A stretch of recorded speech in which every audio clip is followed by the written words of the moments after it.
Hello, New Mexico, and welcome to another episode of Around the Roundhouse, the New Mexicans podcast featuring the policies, politics, and personalities of the state capitol during the 60-day session. My name is Daniel Chacón, and I'm the state government reporter for the New Mexican. Every week, my colleagues and I will be bringing you the latest news and information from the Roundhouse, as well as recapping the highlights and sharing interviews with key political figures. Our guest this week is Senator Bill Scher, a Republican from Farmington who has served in the New Mexico Senate since 2001. Thank you, Senator Scher, for joining us. Oh, thank you. It's always a pleasure to talk to you. Senator, in and out of the Roundhouse, you're kind of known as the king of the filibuster. How do you prepare for a filibuster, and do you ever get tired of hearing yourself? I get tired of hearing myself. Well, I have to tell you that I tell stories, and mostly I tell stories to entertain myself. If it entertains other people, great. But I don't get bored because I tell myself stories that I normally make up as I'm going. What's the longest you've gone in doing a filibuster? 4 hours and 2 minutes, if in round numbers. In round numbers. Senator, ahead of the session, your caucus picked you to serve as minority leader of the Senate. Exactly what are the duties of a minority leader, and do you like being in the position so far? Oh, I absolutely love it. The primary duty is to kind of organize the caucus so that we agree on where we're going and we try to go there as a team. Too often, legislators wander off, and it's not that they're wandering off message, but it's their message, not our message. And so my goal now is to have it our message. Doesn't mean that every individual senator can't do their own thing, but the big things, let's do them together. Is it additional duties? How is it different from being, Senator Scher as opposed to being minority leader Scher? Well, the big difference is now I'm responsible for everybody. There's 16 Republicans, and so now I'm responsible for each of them, helping them get their bills processed and train them. We have 10 new senators, so just training them how to be senators is the big thing, which I love doing. You mentioned 10 of the 16 Republican senators are brand new. Is that a challenge, or do you see that as kind of an opportunity? Oh, I think it's a great opportunity because now we get to train as a team. And if you just have one or two new ones coming in, then you have a bunch of bad habits. And so now I just got to deal with the 6 of us that are old and make sure that I'm breaking those bad habits. You lost, or the Senate, the Republican caucus anyway, lost some pretty experienced senators. Anyone in particular that you missed the most? Oh, I'm not sure that I could, pick my favorite kid. But the one thing that we don't have is we don't have an attorney in our caucus anymore. And that is a serious setback for us. And so how do you make up for that? Well, we've hired attorneys to be our analysis and try to help us get through this. And that is a big deal. So if you're sitting on committee and you are an attorney and you've got the attorney mindset, then you can ask attorney questions. If there's staff behind you that tried to prep you, it's not quite the same. Okay. But yes, we have attorneys now whose sole job is to try to teach us how to address those issues. Senator, Republicans have been in the minority in both chambers of the legislature for several years now. 1933. I think you're pulling my leg, right? No. 1933. It was the last time Republicans controlled the Senate was 1933. Do you think that will continue to be the case, or do you think that'll change in the foreseeable future? Oh, we're definitely you'd ask about the duties. No, my job is to govern in 2029, which means winning the 2026 governor's election and then the 2028 House and Senate elections. No, that's something I'm actively working on. And what does that path look like? What is your strategy? Well, the big thing is we have to focus on what we are doing. What we've allowed the Democrats to define us since 1933. And all of the things they say are none of them are true. And if there is a kernel of truth, it's exaggerated. And so I think our goal right now is just to tell people who we are and what we stand for. I mean, we are truly the compassionate team here because we want to help lift people out of poverty, not just give them enough food to survive or not just give them whatever so that they can live indoors. Yes, we want them to eat and live indoors and those kind of things. But the big difference is How do we lift them out of poverty? How do we model for them, for the people of New Mexico, for everybody, how do you live without government assistance? How do you teach them to fish as opposed to giving them a fish? And I think that's a far more compassionate thing, because right now the Democrats, the progressives particularly, are all about keeping people dependent on government. And I think that is not very compassionate. Senator, what are some untruths about Republicans that, in your view, Democrats have put out there? The biggest one is we're racist. I don't understand that.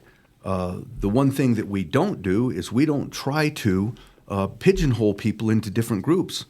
From our perspective, New Mexicans are New Mexicans. And the salute to the New Mexico flag even does that. So united among cultures. And we want to be united. We want to be New Mexicans, not individual special groups of New Mexicans. And I think that's important. The other one is that we're all about greedy businesses.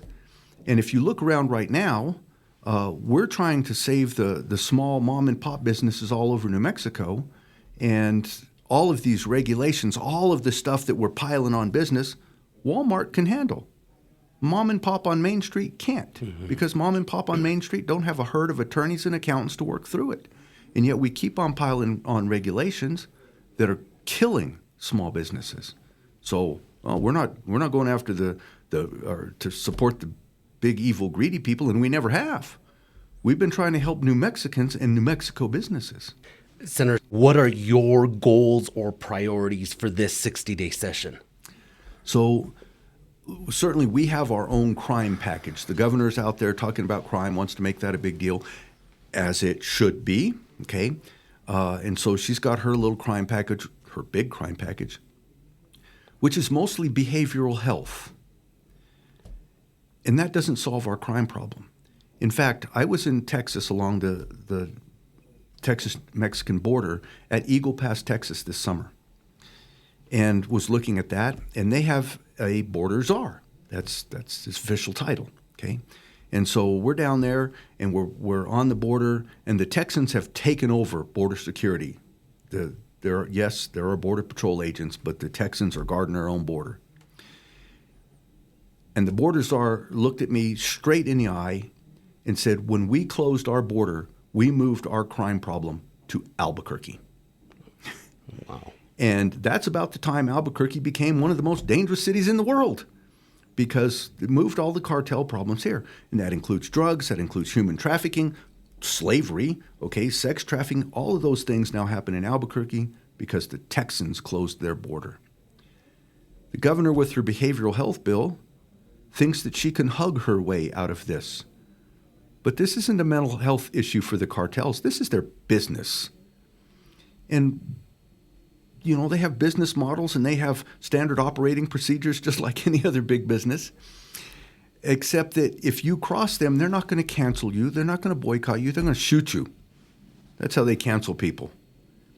That's what makes Albuquerque especially, but New Mexico in general, a high crime problem. It's not behavioral health. It's that we've got cartels that are doing their business model here, and hugging them ain't going to help.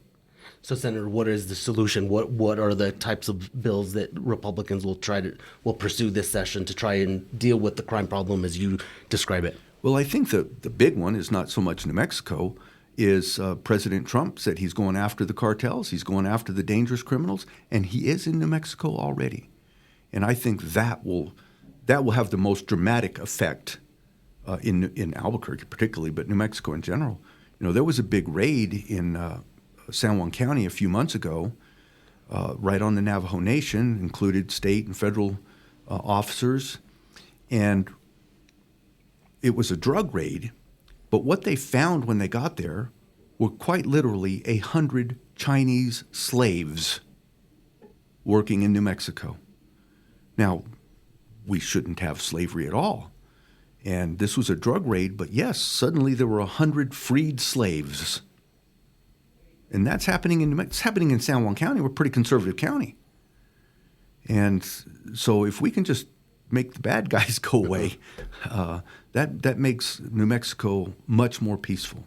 Now, we are doing some other things. So we have a bill out there, I think it's Senator Brandt, that's a racketeering bill. Yes, sir. And it's really aimed at fentanyl particularly and how it's distribution. Yes, I can say that word.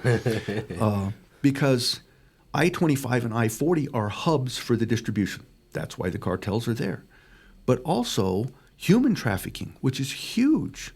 So if we can pass this racketeering bill from Senator Brandt, that is big because that gives us more tools where New Mexico law enforcement can enforce New Mexico laws. So that's one of the big ones. We also have some other bills dealing specifically with fentanyl, increasing penalties and things like that. But the thing that I think we're pushing is not so much legislation, it's the whole catch and release problem that we have right now. Because it doesn't have to be catch and release. A lot of our judges have looked at this, you can't hold anybody until they're found guilty. Well, that means that we're getting really bad people, we're arresting them, and then we're setting them free. And as far as the cartels are concerned, that's just the cost of doing business. It's not a big deal because they know they're not actually ever going to go to prison, or if they do, it's going to be for such a short time it doesn't matter. So if you know you're not going to go to prison for 5 years, then it doesn't matter if you don't go to prison for 10. And so changing how long you're in prison doesn't matter until we're ready to put them in prison. And we're trying to do that, but that's not legislation so much as convincing our courts that there is a path to do this. But in some ways it does relate to legislation because it goes back to pretrial detention. Is that yes, correct? Exactly.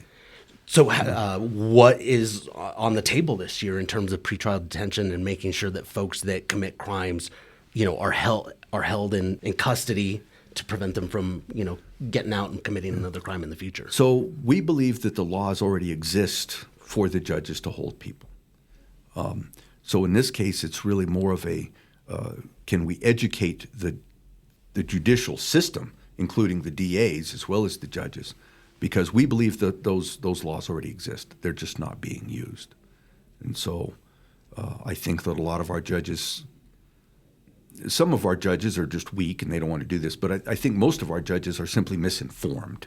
So I don't want to speak badly about them, but I think it's just a matter of showing them that it already exists. Yeah. Senator, you mentioned the border, and your district is actually almost furthest from the border, or farthest. Forgive me. It's harder to get farther from the border than Farmington. Yes. Tell us a little bit about your district and what people can expect if they were to visit Farmington and San Juan County. Oh, first of all, San Juan County has 2/3 of all the surface water in the state. So we have what we call quality waters, which is unbelievable nationwide, worldwide trout fishing. I mean, people pay a lot of money to go fish in the San Juan River. We have Navajo Lake, which is a beautiful lake, and boating and all of that stuff. We are close to Colorado, where you can go ski and then come home to Farmington and not have to shovel snow and have a cookout in your backyard because when your toes get cold in Colorado, come back home. But the interesting thing is Senate District 1 is the most diverse district in the state. In what way, sir?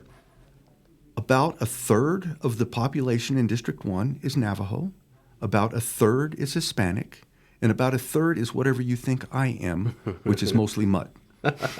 Well, who are you? Tell us a little bit about Senator Sherrow. For folks that don't know you, tell us just a little bit about yourself.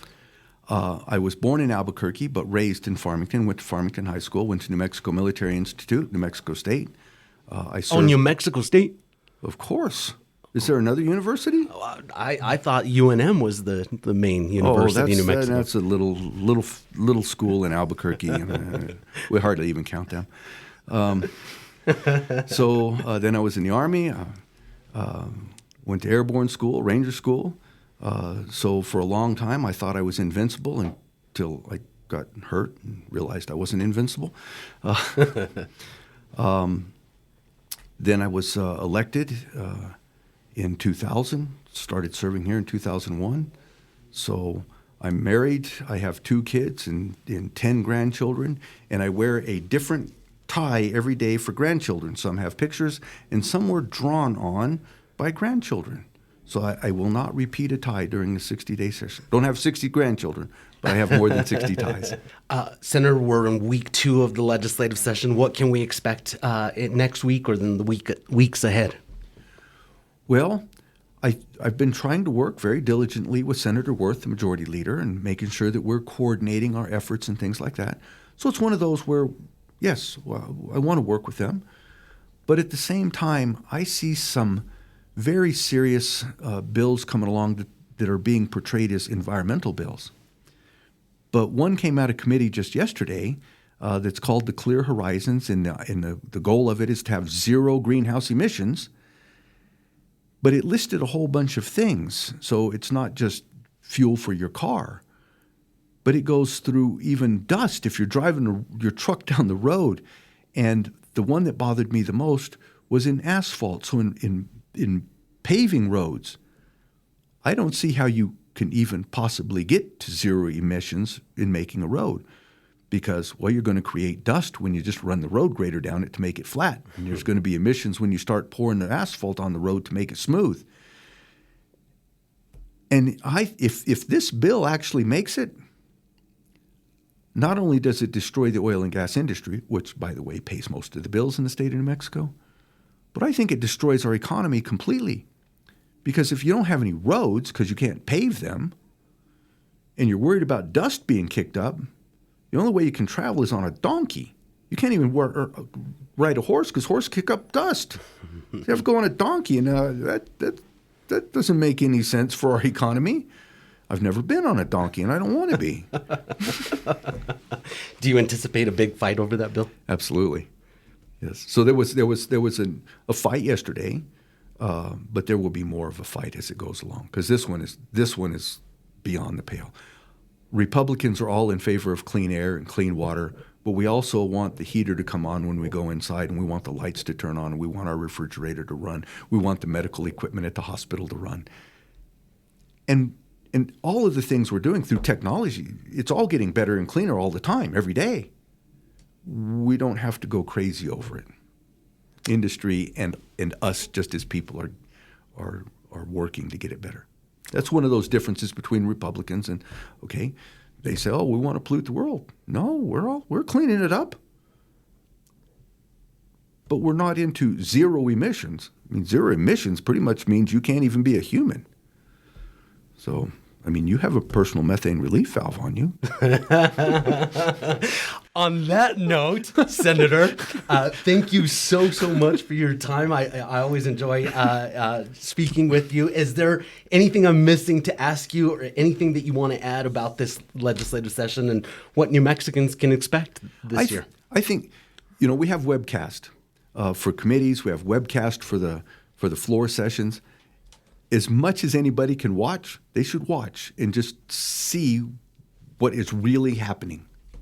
I think that's important. Fantastic. Well, we'll be here live at the Capitol. And again, thank you so much, sir. All right. Thank you.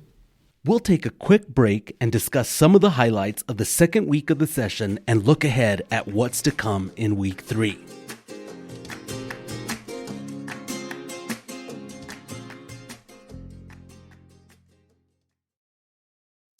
This is Patrick Dorsey, publisher of the Santa Fe New Mexican. Looking to reach a wider audience and grow your business? For 175 years, the Santa Fe New Mexican has been the trusted voice of Santa Fe, with unmatched local reach in print and online. In addition to our long-standing, independent, family-owned newspaper, we have a full-fledged marketing team with the expertise to help you succeed in the 21st century. From traditional print to precision-targeted digital advertising, we have the tools to connect you with your ideal customers. Partner with us and see the results for yourself. Advertise with the Santa Fe New Mexican and unlock your business's full potential. Visit us at santaFeNewMexican.com/advertising or call us at 505-995-3852. Thank you.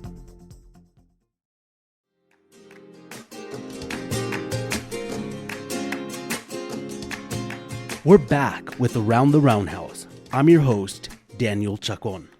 In week 2 of the 60-day session, lawmakers started in earnest on their planned public safety and behavioral health agenda. On Tuesday, a bill amending New Mexico's so-called red flag gun law made its way through its first committee despite resistance from the committee's Republican members. The law allows for someone's firearms to be taken away if a judge decides the gun owner poses a risk to themselves or others. The proposed changes would require immediate relinquishment of firearms and would explicitly allow law enforcement officers to file a petition for what is known as an extreme risk firearm protection order. The Senate Health and Public Affairs Committee started to consider the first of three big behavioral health bills. The first, which would create a $1 billion trust fund for behavioral health, secured the committee's approval Wednesday. The remaining two, which would provide short-term funding and a structure for regionally specific plans for behavioral health, are scheduled for the committee's consideration on Monday. The Senate Judiciary considered three crime bills but didn't vote on any of them amid efforts to develop an omnibus public safety bill. Governor Michelle Lujan Grisham also held a news conference to continue to advocate for her public safety priorities. She was joined by law enforcement officials as well as lawmakers from both sides of the aisle. The governor, who is serving the final 2 years of her second term in office, rejected the notion she had waited too long to push the legislature to act on tackling crime in New Mexico, which is not a new problem. I asked them to take action in 2018, 2019, 2020, 21, 22, 23. I called the special session. Don't be mad still. But look, whatever time it takes, it takes. Here's something else that I need to say. They did not send me criminal justice bills. Every single year I can point to a bill I've signed, including lots of gun legislation that there was not always bipartisan agreement on. They got upstairs. So this notion, and maybe I make it sound too one-sided, that policymakers just didn't want to do this. That's not true. On Thursday, U.S. Representatives Melanie Stansbury and Gabe Vasquez visited the Capitol and addressed the legislature in a joint session. Both touted their accomplishments in Congress while highlighting what they described as challenging times in recent days under the administration of Republican President Donald Trump. We know that there will be many difficult days ahead, and that we must remain clear-eyed about the scale of the challenges we face. For those of you who are feeling scared and uncertain about the future of this country, know that we will fight to protect our communities and especially those who are most vulnerable. We will work to ensure that New Mexico remains a safe haven for everyone across all of our communities. Vasquez, meanwhile, seemed to fill the Democratic Party's void in how to message about immigration. Vasquez represents New Mexico's 2nd congressional district, which includes 180 miles of the U.S.-Mexico border. And I'm no stranger to the challenges that we face with our nation's broken immigration system. I grew up on both sides of the border. I didn't learn English till I was in 3rd grade. And I didn't know how to identify myself when I was just a 12-year-old. That's why in this very tense national political environment, I remain committed to achieving common sense immigration reform that treats people humanely and that modernizes what we're doing at the border. In week 3 of the session, expect lawmakers to continue to consider legislation in committee, though it's unlikely, at this point anyway, that there will be any floor votes on some of the more high-profile bills of the session. You can also expect a presence from the New Mexican at the state capitol. Thanks again to Senate Minority Leader Bill Scher for joining us, and thank you for listening to Around the Roundhouse. Join us each week as we share the latest from the Capitol by subscribing to our podcast through Spotify, Apple Podcasts, YouTube Music, or wherever you get your podcasts. The New Mexican has a devoted team of reporters and photographers at the Roundhouse each day during the 60-day session to provide you with the latest developments. To follow our coverage online, go to SantaFeNewMexican.com, where you can also subscribe to our political newsletter, The Roundhouse Report, for updates sent directly to your inbox. Until next time, I'm Daniel Chacón, and this has been Around the Roundhouse.